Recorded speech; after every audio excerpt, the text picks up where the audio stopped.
Good evening, everybody, and a very warm welcome to another of our Spiritualism Lyceum evenings, coming to you from the Paul Spiritualist Church in the south coast of the United Kingdom.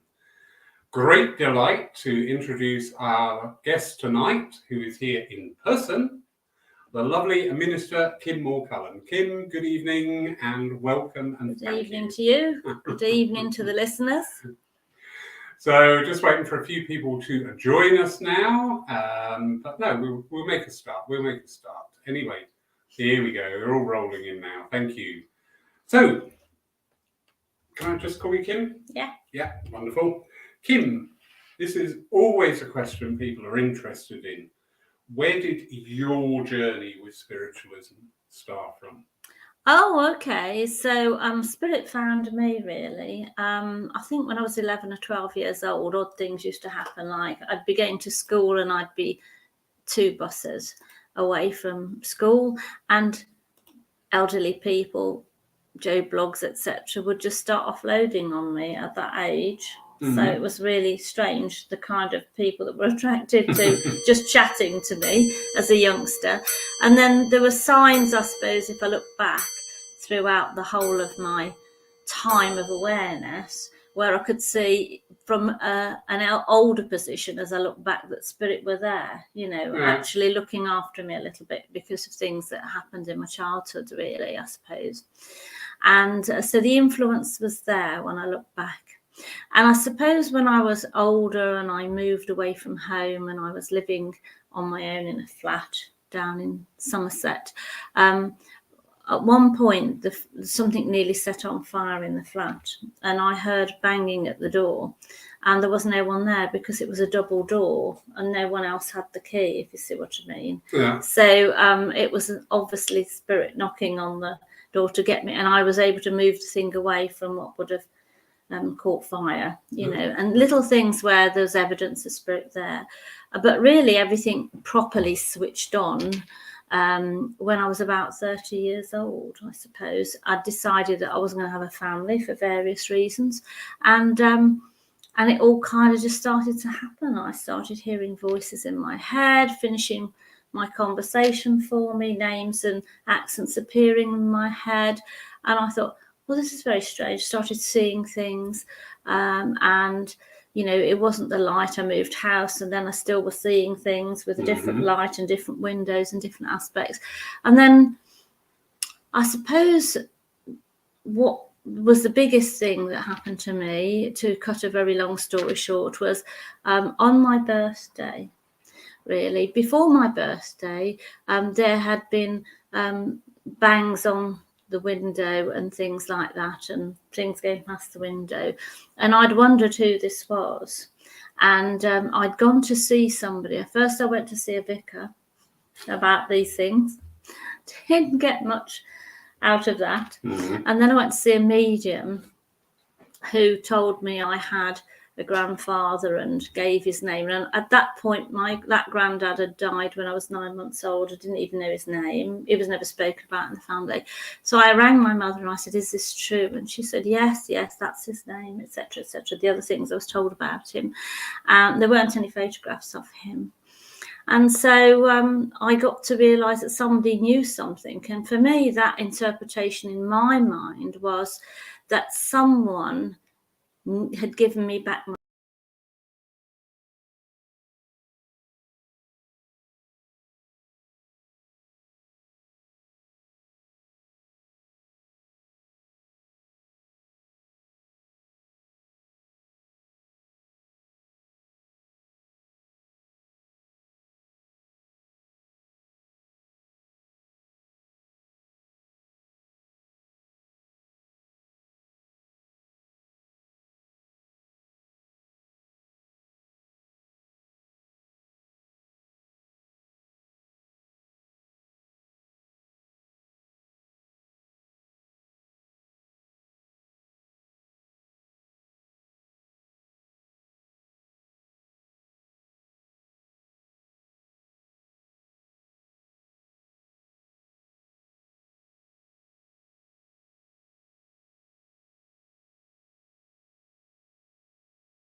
Hello, apologies there. We had a slight break in transmission. I do apologise. So just to finish that story, I felt that God had given me my granddad, but what the lady had sort of told me was true, and I didn't know it, and couldn't have got it from my energy field because I just didn't know it. Yeah.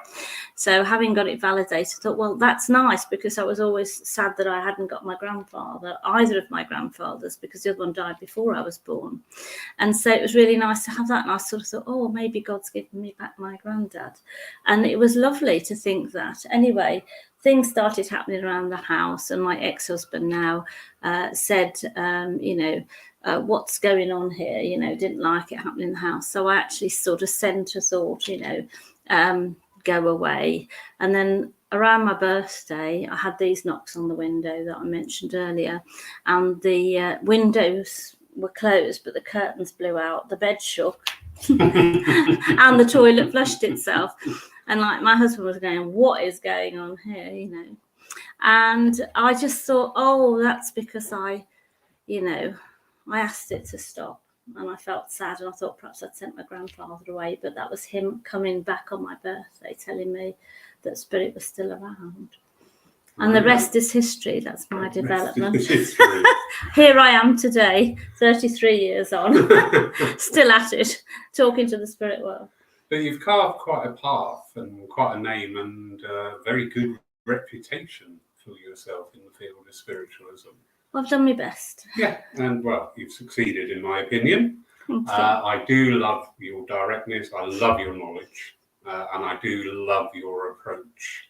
So you've just returned now. You've just done a week up at the Stansted Hall. Yeah, Arthur Findlay College. I was sort of drafted in last minute to do a Tutors of the Future week, where we assess people who have the potential to work in the future when they've got the necessary qualifications at the college, because a colleague was sick, and so I got an email and then a phone call, and just the 1 week in the year where I didn't have anything on because I was doing garden jobs, and so I was able to help. So yes, just got back from there.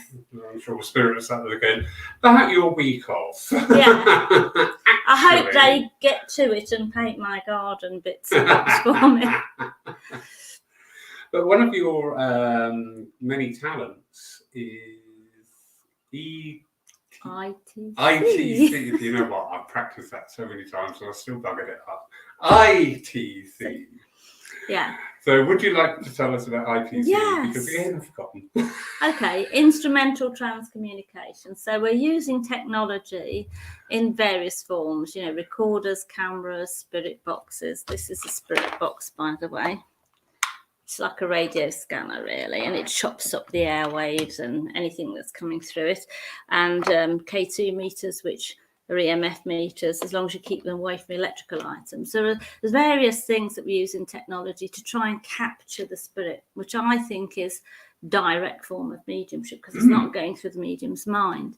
And so we can use it for, having a chat with spirit, either through the flashing lights or through the airwaves that you've just experienced. Yes, a very interesting experience. Yeah, and we use all sorts of bits and bobs. We have things that amplify sound. We can use photography to capture photographic image or moving image if we use video.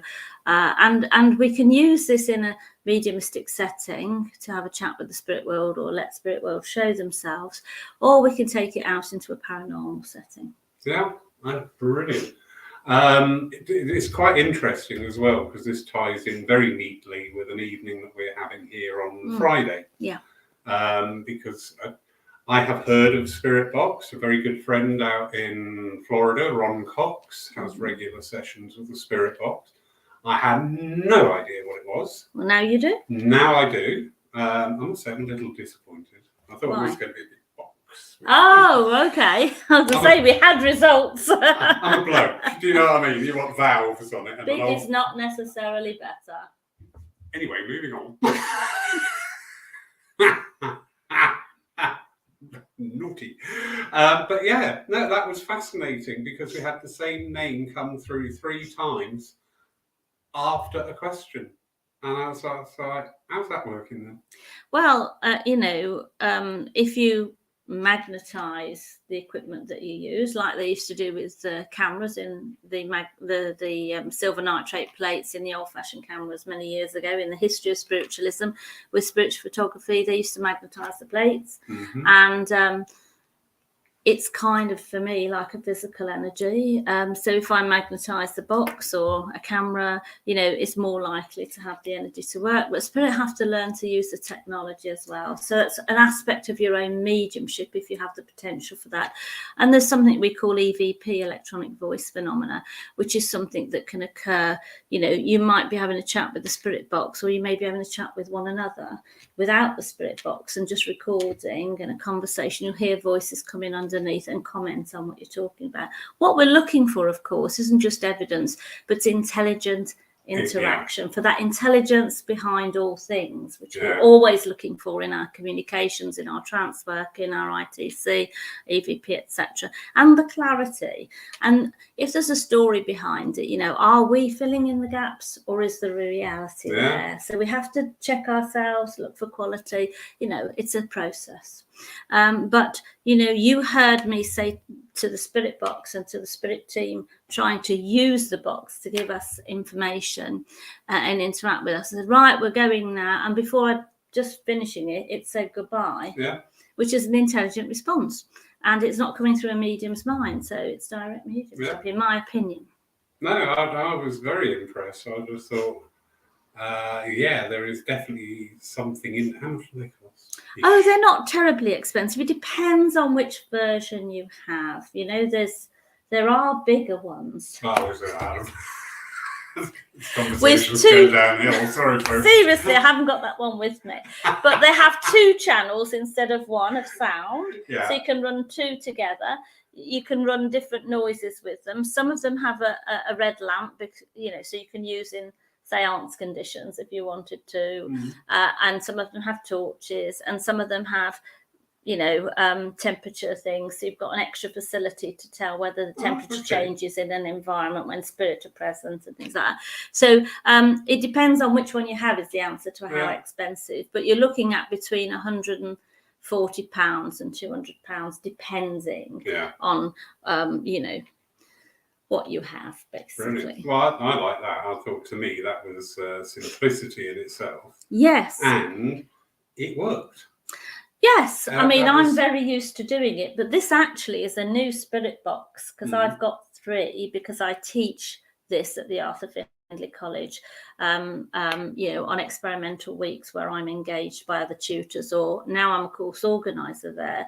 I'm running a mediumship and paranormal investigation there this time next year in July, and that course is 28A, and it is called Looking for the Evidence, Mediumship and the Paranormal, Look for the Evidence. And I will be teaching about this kind of stuff. But we'll also develop the mediumship, we also develop the psychic faculty, we also learn about the whole process of investigating and reporting and using kit. And there's lots of things we do with visual ITC and audio ITC, different strands of ITC. And, we talk about the pitfalls. And if you have a new piece of kit and I hold it, it'll work faster than if you just try and get it going yourself, because of my physical mediumship. I said physical mediumship. So some people are very good at photographic work, some people are very good at the sound, the EVP type work, and so on.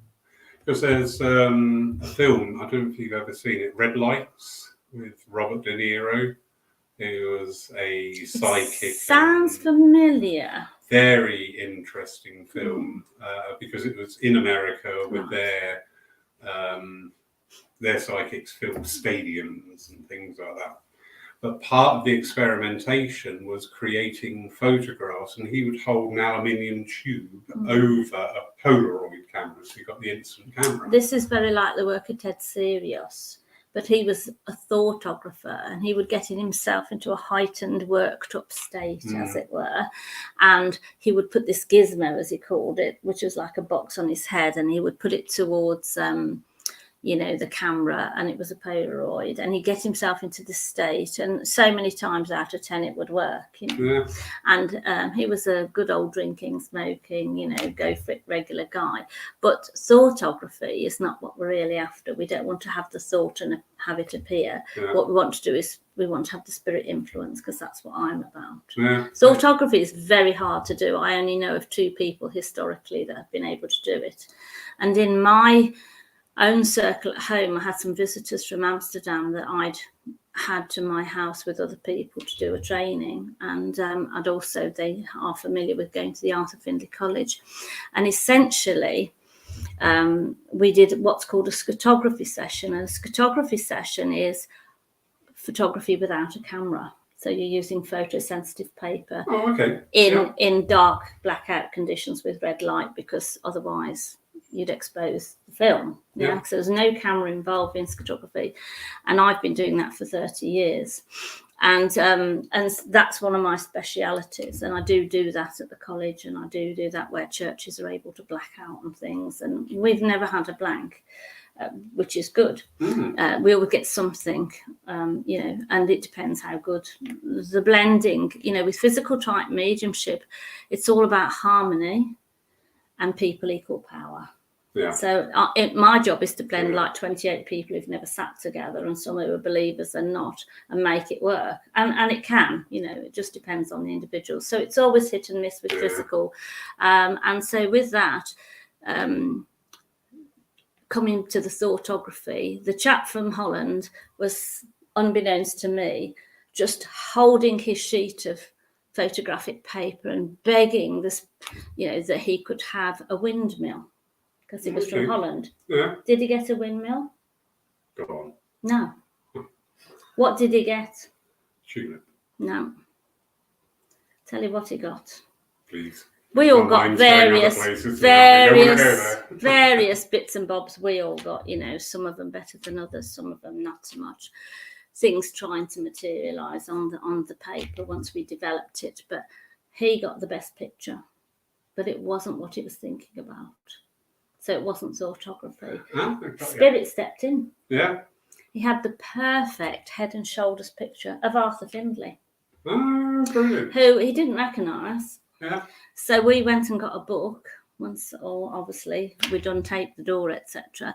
And it was not exactly the same, but very similar to a picture of Arthur Findlay on one of his books, where he sat at his desk like this, and we thought we'd have died to get that, you know, and all he wanted was a windmill. Yeah. So Spirit had other ideas. Yeah. So there's so much for thoughtography.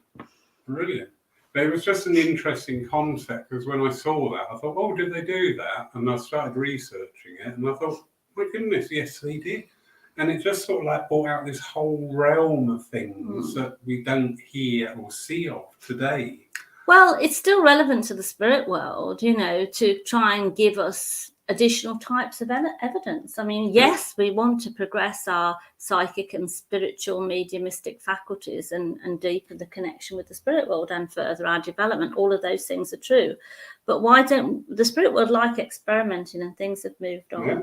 And Gordon was a great experimenter. Somebody who was a teacher for me many years ago. So I'm showing my age now because it's been gone about 30 years, you know, but there you are. I was told I look 57 this week, so I'll take that. No, well, fair enough. Yeah, I'll go for that as well.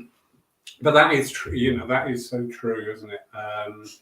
Spirit is, and working with spirit is progressive all the time. And that's something I feel sometimes we may not acknowledge fully, and in its fullest sense as well. It is progressive. It is not meant to be, right, I'm there, you know, that's it, happy days, I've got here, and here I'm going to stay. It's sort of like, well, no, you got there, and now go up to there.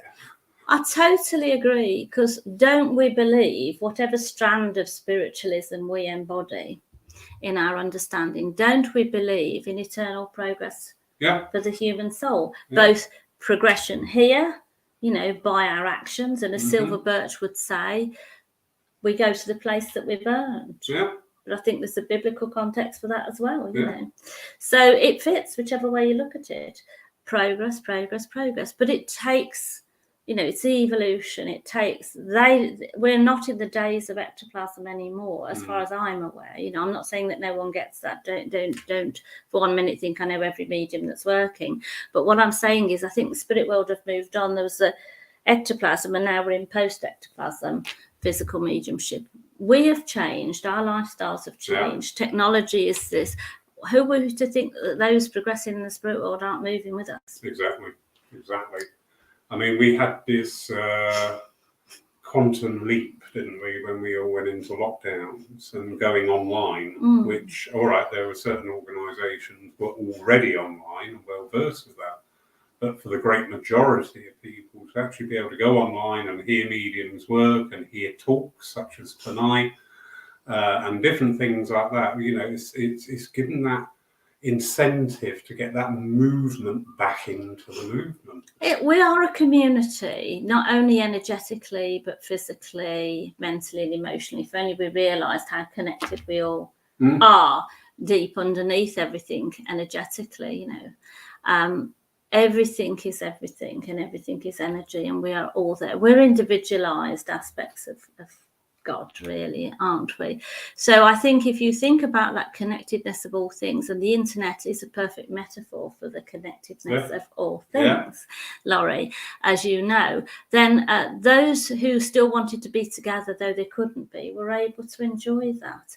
And on top of that, those who are, for whatever reason, unable to get to a church service or don't have a church in their neck of the woods or part of the globe, or the part of the globe, then it's inclusive, isn't it? If you're a carer or somebody who didn't have transport or money, or some don't have the ability one way or another to get to a church, or there isn't a facility, it is inclusive. However, we still have to invest in our in-person churches, because that's a greater sense of community there. So I think for me, we need a hybrid of both.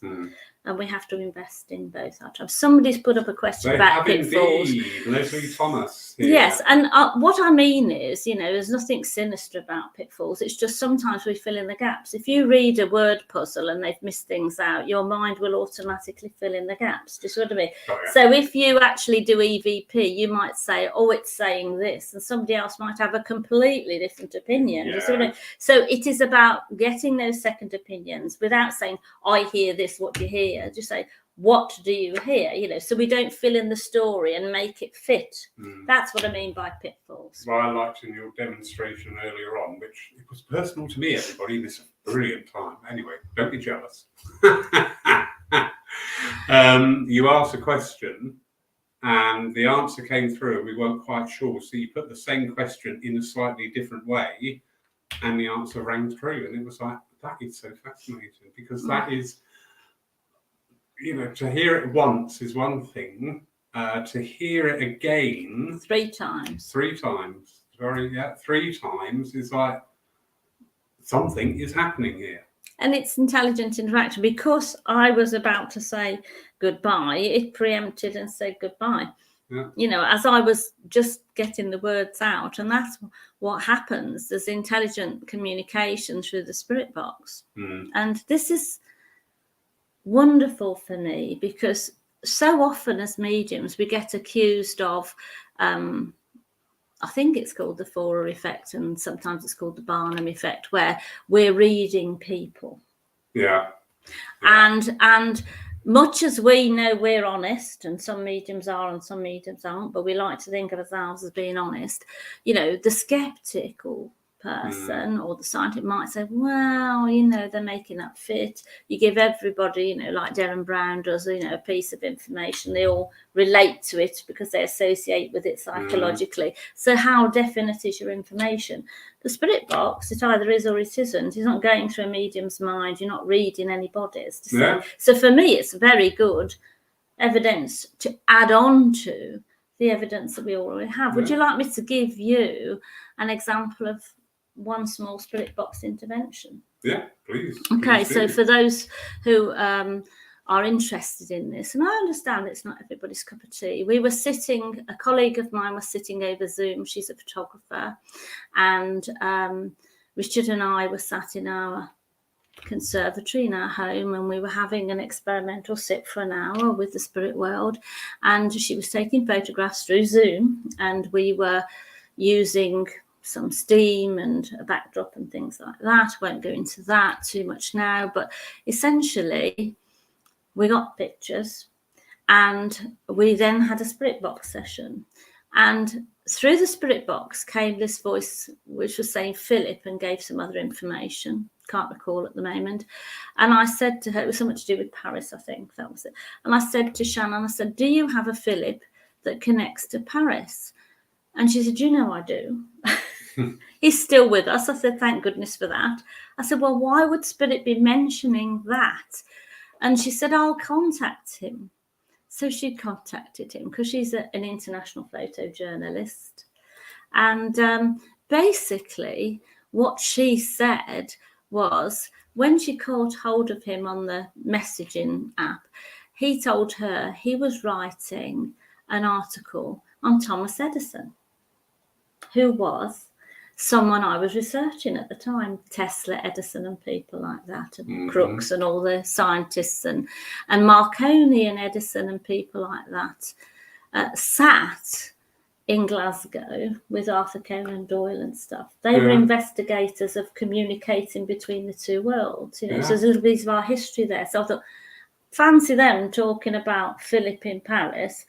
Shannon, who was on our group, knew him and was able to find out this is what he was working on, and it was something I was making a presentation on. So how clever is that? That's the intelligence behind all things. Very much. And didn't Edison himself, didn't he invent the spirit telephone? He was trying to invent a communication which would communicate with the spirit world, and he told a magazine about it, and then it was everywhere, and then he retracted it. But in reality, we think he was definitely into it, because there is evidence and notation that he attended seances. Yeah. Investigating for himself, actually would. Yeah. But one of the other stories I'd like to share about the EVP is a friend of mine who was a minister, is not now, and is, in her 70s now, had a husband who was suffering from Parkinson's. I'd met him, I'd spoken to him, I'd given him healing. He wasn't particularly into spiritual stuff, even though she was a minister, because he had a bad experience at a church. So never went back. Somebody handling something about being in wheelchairs, very rude, and he was in a wheelchair. Wow. Okay, so one of those platform moments, as we have experienced, it takes all sorts. And so he was like, I'm not going back to church, that's it, And she went on with her mediumship. He got polio, and sadly has now passed. But I didn't know he'd passed. Okay, so we had a spirit box session, and we were talking, and suddenly the name came out, Pete, like this, and I thought, Pete. Don't know Pete in the spirit world, so I just passed on. And then came the word Pete again, and so we just, and we listened back to the recording we'd made of the spirit box interactions, and I thought, I know that voice, do you know what I mean? It was something. So I rang my friend and I said, how's Pete? She said he passed 2 days ago. And I didn't know he'd passed, and he had passed, and he wasn't a believer. Yeah. And I said, can I send you a clip that we've recorded? And she said, you can. Well, you might know that Parkinson's would change the voice. Yeah. Okay. So for me, it was very vague. I didn't know him well enough like his wife would. So we emailed the clip over. She's not very technically minded. Her son gathered it up, and they listened to it and they said, that's Pete saying it in his own voice. Now, that is not a piece of radio wave. That is spirit intervention. Yeah. Rest in my case. Wow. Lots of stories like that, but I just thought that one was special. See, this is one of these things we've heard a lot, and excuse my ignorance, I've seen some of these ghost hunts. Yes. And I just sit there and think, oh dear, what a pity, never mind, or words to that effect. Because they've got this commercialized view of it. So I've never really sort of given it a thought. But what you're saying and what I witnessed earlier on, makes a huge amount of sense and really does sort of like validate that as part of our eternal progression about giving this evidence. Well, you see, of the some people, continuity of life. if I may just come in, please, some people go on the TV and they do ghost hunts, and they go on these corporate events and they do these ghost hunts, and it's a great big laugh. For me, it's about capturing the evidence in a variety of ways, whether a spirit artist is drawing somebody and we can validate that picture historically, whether it's them using their mediumship with their mental faculties, whether it's using the psychic ability to capture information about the place, a sense of the place, whether there's, you know, apparitions, or whether there is, if we look at the stone tape theory, where there's an energy about a place that's stuck and things like that, you know, what we call residual energies. So you can't communicate with them because they're not spirits, they're apparitions or residual, an energy imprint in time, really. And so what we've got there is your psychic faculty, your mediumistic faculty, and then you've got your kit, or you've got spirit art or spirit writing. There's lots of ways of using communication. For us, it's not fun, it's evidence. We're pitting ourselves against the building and the history of it, and saying to the spirit, come on, show us you're there. And sometimes we might get residuals, and you know, it's important to discern what you're getting. And that's what my week next year is all about. Brilliant. That sounds absolutely It's not who are in the dark, let me tell you that. As I said, I've just seen some of them. There was one in particular stuck in my mind recently where the producers thought it would be wonderful to have every chair occupied by a doll. Well, probably like a lot of other people, you know, dolls are just a little bit weird. Yeah, I'm not into dolls. And to be in a half-darkened room with about 20 dolls looking at you, I'm thinking, yeah, I'm really not sure about this. So somebody's asking a question about what is the most evidential. My niece, who is quite spiritual, not trained, but definitely can communicate with spirit when she wants to and feels and senses presences, has been for 10 years renovating an old rectory. So a really historic building about which they know quite a lot, except there's a gap in what they know from the 1700s to now because there was a fire where the records were kept. There are wells in the area and there are wells on the property. So there's a lot of fluid energy as well. And they've had experiences there. And I remote viewed the house, which is another thing we do with venues. And I remote viewed the house because we sat and met. She was having some renovations done, so we sat. The first time I went to this particular house, I didn't get to the house. We had a restaurant meal together and then we went our separate ways because of what was going on in the house at the time. I wasn't able to get into it, but I sat there and I said, "And we've got a house that looks like this and that does it, and this is what happens here and stuff like that." And she goes, yeah, how do you know that? Because I'd never seen the house. Then she got her mobile phone out and she showed me pictures of some of the windows and there were faces of children in it. Now, she has never developed her mediumship, but her mum, my sister, who is actually in the spirit world, was very mediumistic and always wanted me to train her and did once go to a circle in Tamworth.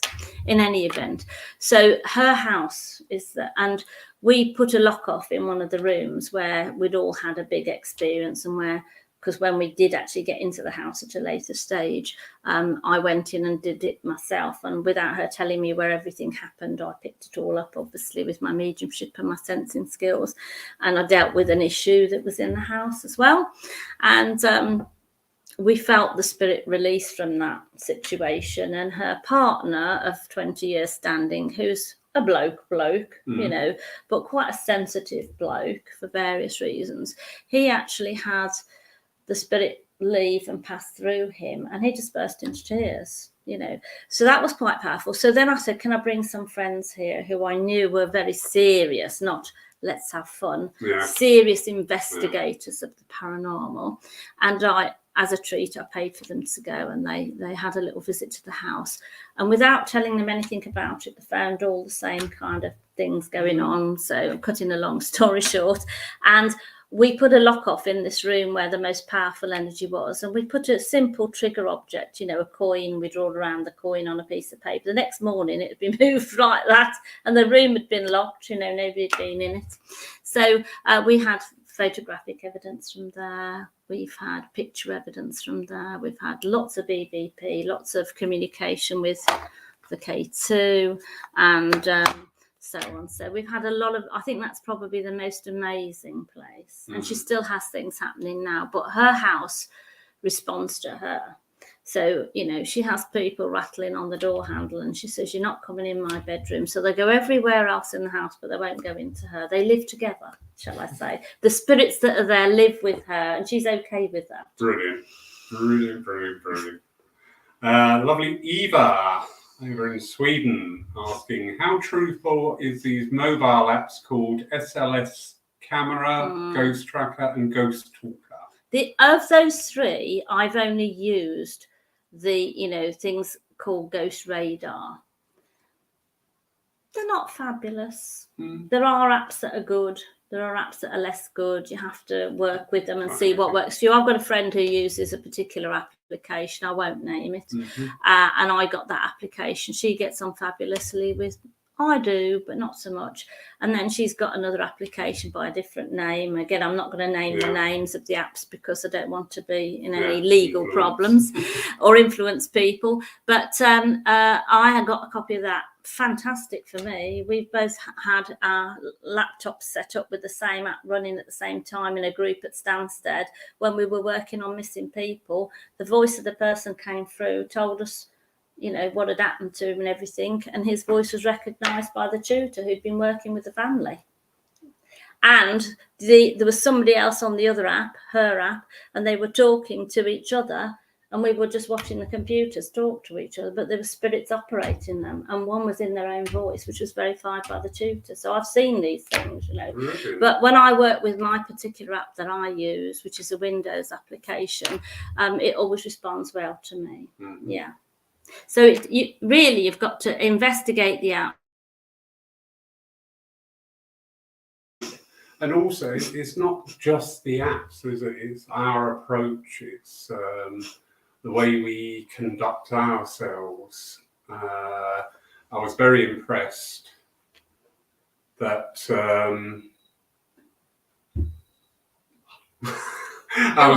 I was very impressed at the way that you went about before you started working with any of your instruments. You conducted it as you would do a circle or a seance. Always, because we're after evidence. And I thought I like that, because that shows that actually I've got both feet on the ground here, and I am working intelligently with an intelligent, not just me. I would walk in the room, pick it up, and go, "To speak to me."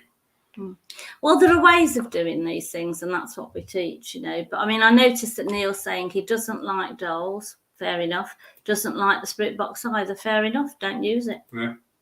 Yeah. It's not for everybody. Exactly. It is like various forms of mediumship, healing, whatever, and that's a wonderful thing about our movement.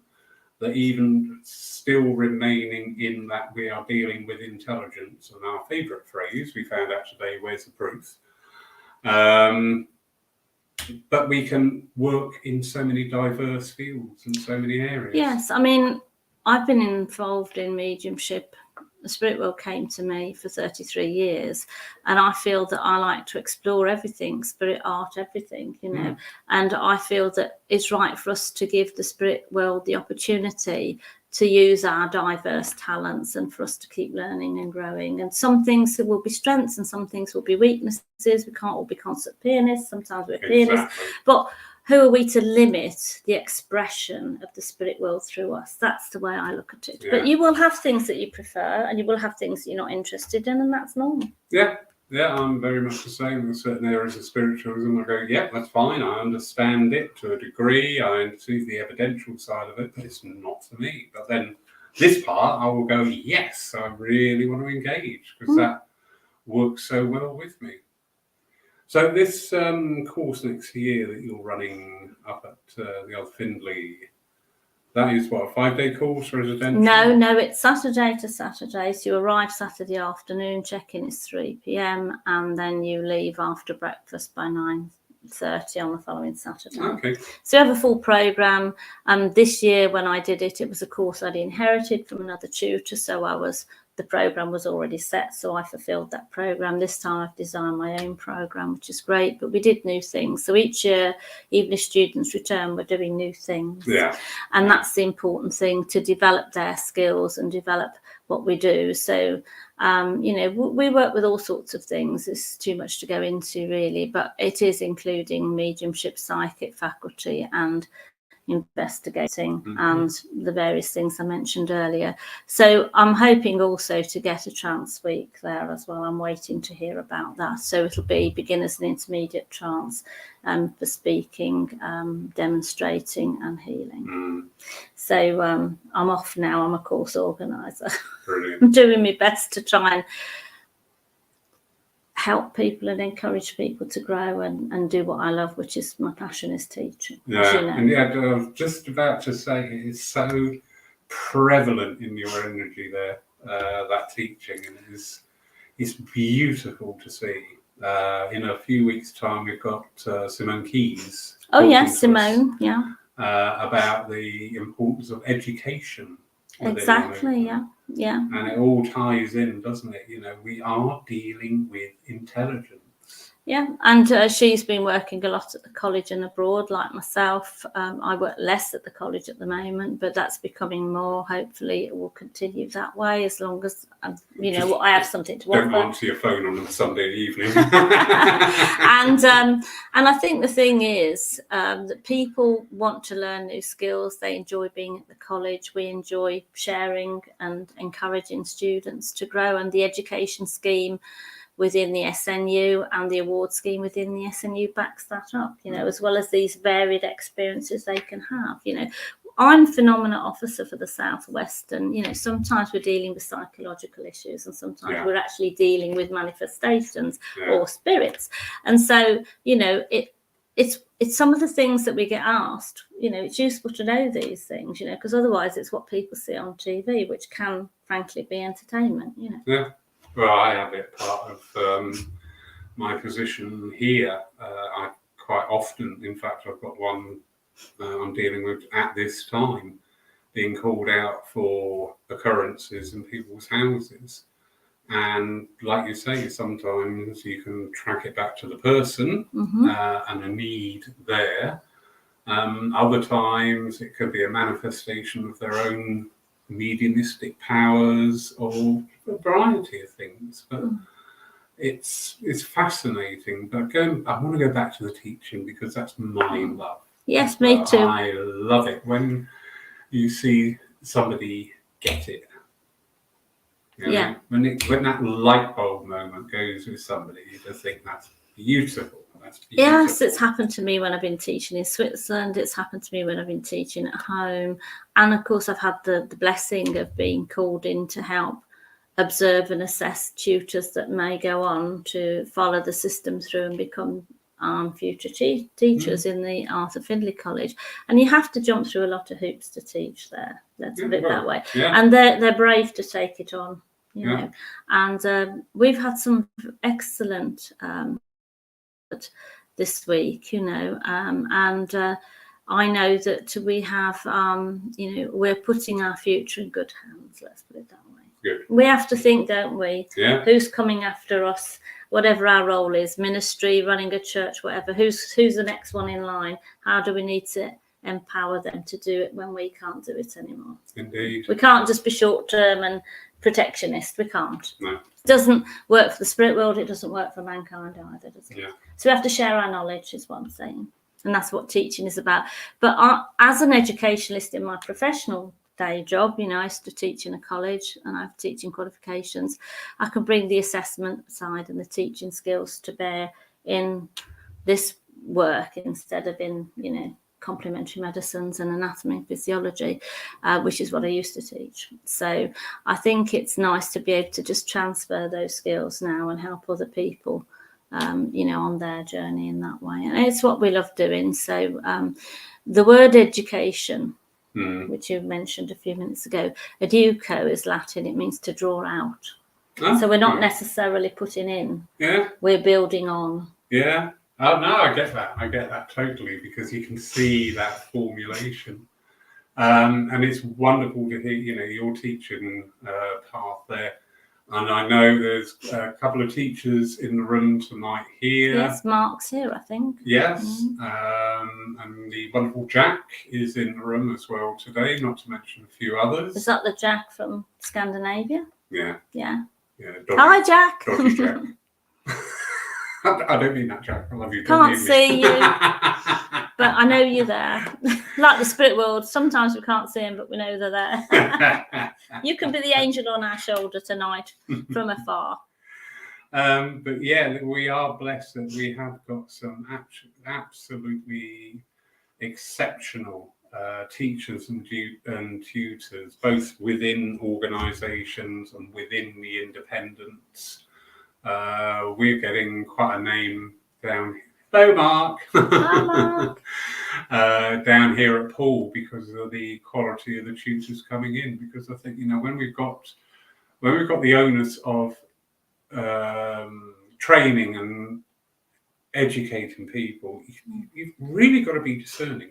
I think the thing is, as I always say to you when I come here, and I love coming here, by the way, putting that on record, that not only am I made welcome, he's paying me. I haven't yet had the chance to teach here, but it's going to happen because we've got something for next year. Yeah. I always say we don't know what we don't know.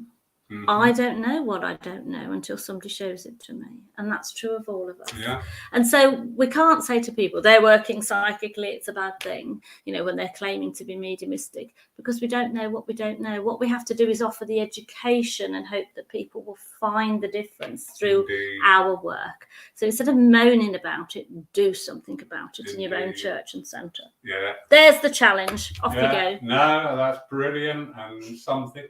And do you know what? I'm loving this, because this is the same energy but a different perspective on it. I was reading one of the really old books about 1874, and there was a line in there, and it was saying, it is from the spirit world, and it was saying, it is not our job to take people out of their orthodoxy. And that resonated with me for a number of reasons. And then a few times when we've had situations with people where they're of such a fixed view about stuff, or they've got their, I want this out of the conversation with you, and you're stood there thinking you're not going to get that because it's not right. And that came back about, it is not our job to drag you out of your orthodoxy, but what is our job is to offer that enlightenment. We offer the awareness, and if people want to find it, Khalil Gibran, love what you said there, Mark, by the way. Khalil Gibran says, about the fruit tree in his writings, it will bear its fruit year in, year out, whether anyone takes it or not. That to me is my teaching. People who need it will come and find it, and people who don't will go to somebody who suits them better. And that's absolutely as it should be. Yeah, brilliant. Yeah. Now, this is a personal question. Don't panic. Oh. Shall I brace myself? Brace yourself. Do you know, I'm enjoying this experience. I haven't done a Lyceum night like this for forever, for a long time. Brilliant. At least 12 or 13 years. So. It's the Thank you for asking me. Skills. Absolutely. You get press ganged. We won't feed you unless you do this. This is it. If you come and stay at Paul Church, this is your residential fee. So there you go. How do you cope with this? Because this is me now on a personal level. We come across people come into our pathway, and you can just see the potential within them. Yeah. So in my day job. Oh, hang on, I haven't finished. Oh, sorry. Wait. You can see that potential. And because you've seen that potential, you sort of like bend over backwards, trying to, I'm not talking about sucking up to them or anything like that.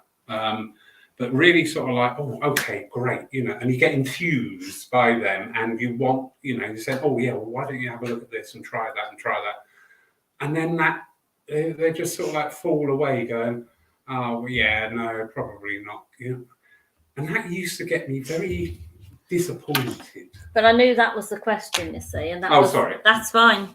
I'm psychic, It's just a malicious rumour. Tomorrow, everybody. Basically, over breakfast.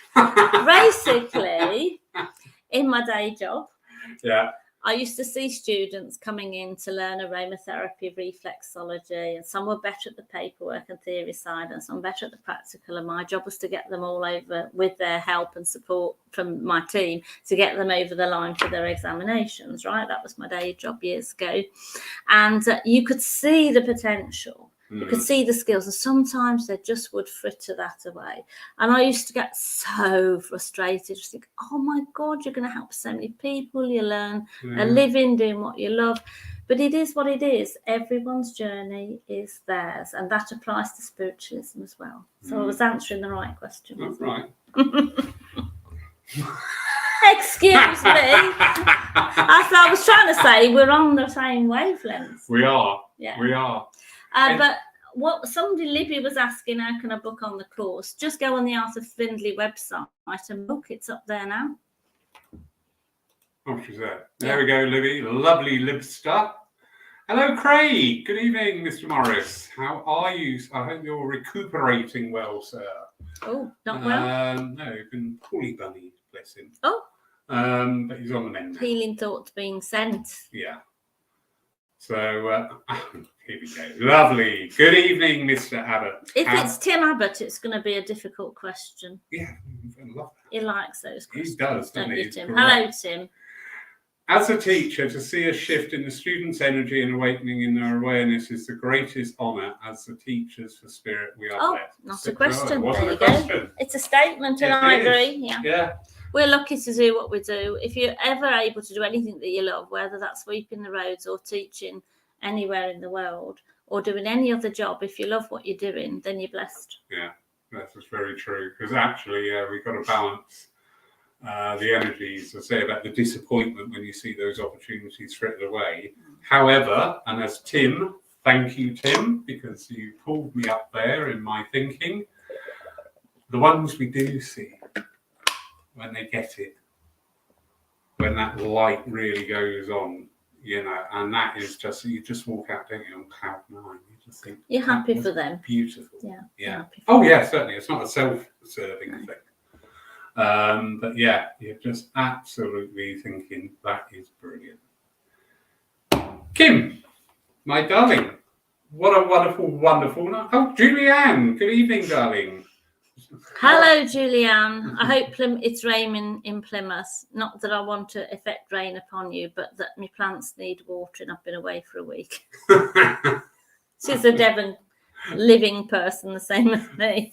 Fair enough. And lovely Julianne's been here, and yes, will be here again. Thank you. Thank you for asking me. No, that was really interesting. When we go off air, everybody, we're going to have spirit boxes going. No, we're not. Actually, we're going to be a bit more earthy. We've got a lot of champagne in the fridge, haven't we? We have. Yeah, because we've earned it. You have a good day, Mark, tomorrow at your event. Marky. Yeah, thank you for your kindness. Thank you, everybody. Sorry about the break earlier on, but never mind. We all came back. Oh, Anne's on there. Hi, Anne. Hope everything's going well at church. Oh, is that Anne from Penguin? Anne Jenkins, yes. One of our healing committee members and healing person. Thank you, everybody. Absolutely beautiful. So don't forget, everybody, you can go back and re-watch this later on. There's bits that you missed. But in the meantime, have a beautiful evening. And if you would like, the service tomorrow from Paul Church will be streamed onto the Facebook page with none other than Minister Kim Moore-Cullen. So we will leave you to have a beautiful, wonderful, blessed night. Look after yourselves, and we will all meet up again soon.